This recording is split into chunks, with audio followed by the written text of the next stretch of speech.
ED आज महाविकास अघाड़ी सरकार के एक और नेता के घर पर छापेमारी कर रही है। आज सुबह से ही छापेमारी चल रही है और छापेमारी चल रही है अनिल परब के कुल 60 ठिकानों पर। इसी विषय में बात करने के लिए हमारे साथ महाराष्ट्र बीजेपी के अध्यक्ष चंद्रकांत पाटिल जी, उनसे हम बात करेंगे। सर, ईडी एक के बाद एक महाविकास अघाड़ी सरकार से जुड़े नेताओं पर शिकंजा कस रही है। अनिल देशमुख के बाद नवाब मलिक और अब अनिल परब। ऐसा है कि जो करते हैं उन पर ही इस प्रकार के छापे होते हैं ना, तो ये छापे सही निकलते हैं जब कोर्ट में जाकर वो छापे में निकला हुआ जो कंटेंट है या छापे में निकली हुई घटनाएं जब टिकती है तो इस पर आरोप करने वालों को मुंह बंद हो जाता है। तो ईडी सीबीआई इसकी कोई हम अथॉरिटी नहीं है, उस पर हमने टिप्पणी नहीं करनी चाहिए, लेकिन लगातार ये महाविकास आघाड़ी का नाटक चल रहा है कि कोई भी रेड हुई तो बीजेपी पर अंजाम लगाना। तो ये सब स्वायत्त संस्था है, अपना अपना काम करती है। इनको भारत रत्न डॉक्टर बाबा साहेब अम्बेडकर जी ने जो घटना लिखी, संविधान लिखा, कॉन्स्टिट्यूशन लिखा, इस पर विश्वास ही नहीं है।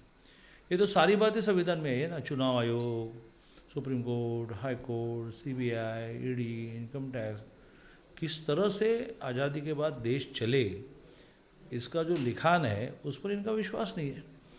और कोर्ट ने निर्णय देने के बाद ही ये टिप्पणी करते, इसका अर्थ कोर्ट पर भी ये उंगलियां उठा रहे हैं। इट्स ओके, तो ये उन्होंने कहने का ही विषय होता है। जब किया है तो भुगतना ही पड़ना।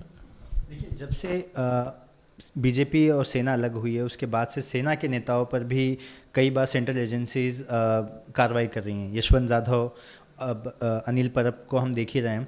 ऐसे में महाविकास अघाड़ी के जितने भी नेता हैं अक्सर आरोप लगाते हैं कि जो सेंट्रल एजेंसीज है उसे BJP as a tool use करती है ताकि इसका बेनिफिट वो चुनाव में ले सके। मैंने बार बार ये कहा, ये सारी संस्थाएं स्वायत्त हैं, ऑटोनोमस है। हाँ, अभी करते करते इनके आरोप लगाने की होड़ जो है, आरोप लगाने की चेष्टा जो है, वो कोर्ट पर, सुप्रीम कोर्ट पर, हाई कोर्ट पर भी आरोप लगा रहे हैं कि ये बीजेपी के फेवर में निर्णय देते हैं, बीजेपी को ही पॉजिटिव निर्णय कैसा मिलता है।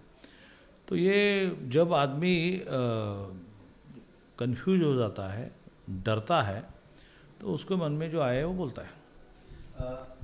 आपका एक बयान आज सुर्खियों में है, मतलब जो सांसद सुप्रिया सुले पर एक बयान आपने दिया कि वो घर जाएं और खाना बनाएं, वो उस बयान को आप किस तरह से जस्टिफाई करते हैं?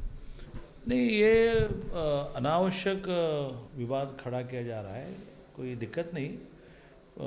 मुझे इस पर इस कारण से आश्चर्य लग रहा है कि ये ग्रामीण पार्श्वभूमि की नहीं है क्या?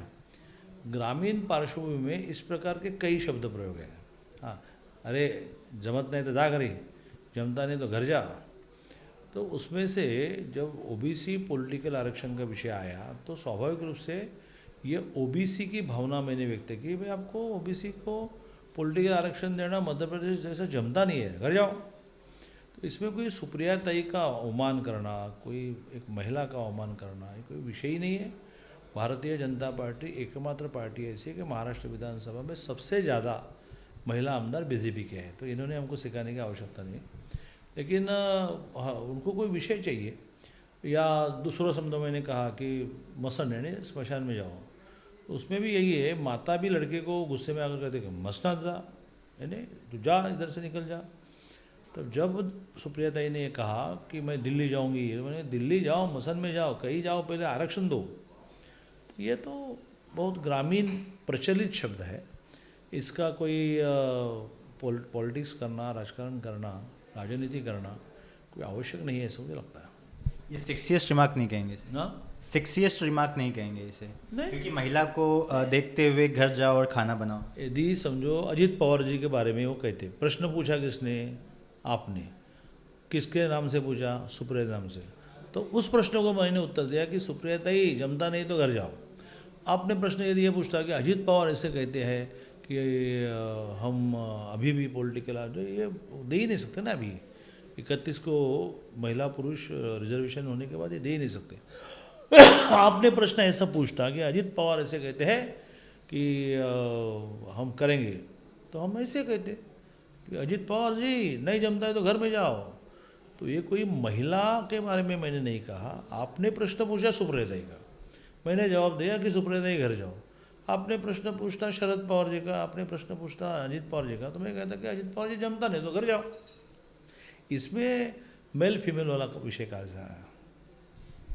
हमारे साथ चंद्रकांत पाटिल जी से जो दोनों विषय पर जिनसे हमने बात की, एक ईडी जो लगातार छापेमारी कर रही है महाविकास अघाड़ी से जुड़े नेताओं पर, जिस पर उन्होंने कहा कि जो जैसा करेगा, अगर क्राइम किया है तो उसे सज़ा मिलेगी, ये कॉन्स्टिट्यूशन का हिस्सा है।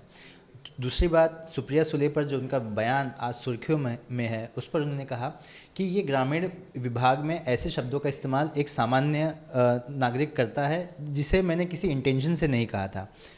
कैमरामैन अनुप रस्तोगी के साथ सूरज ओझा, एबीपी न्यूज़, मुंबई।